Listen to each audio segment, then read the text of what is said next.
আমি ছোট্ট একটা উদাহরণ দিব।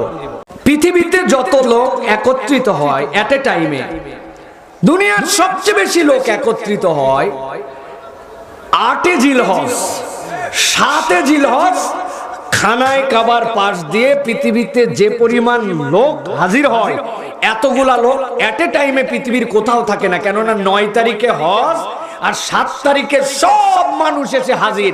কিছু না থাকলেও 30 লক্ষ লোক নামাজ কালাম আশপাশ খেদমত পুলিশ আর্মি আনসার দায়িত্বশীল মিলায়া 30 লক্ষ লোক খানায় কাবায় হাজির হয়।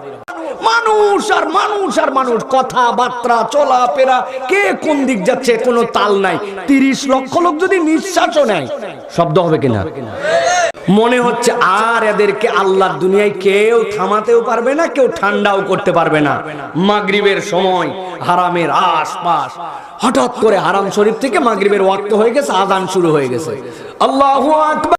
আজান হচ্ছে যে আগে যেগুলা মানুষ শান্ত ছিল, এগুলা আরো উথালা। কার জানি অজু নাই, কার জানি বাথরুমে সিরিয়াল, কার জানি সিরিয়ালতে বাড়ানো লাগবে, কার জানি যাওয়া লাগবে আসা লাগবে কাতার। এরপরে মুয়াজ্জিন দাঁড়ায় গেছে, মুয়াজ্জিন দাঁড়ায়া ঘোষণা দিয়েছে সৌ সৌ ইস্তাউ আকিমু, কাতার সোজা। শুনতে আল্লাহু আকবার, এই যে আল্লাহু আকবার বলছে, ইমাম সাহেব তেলাওয়াত শুরু করছে।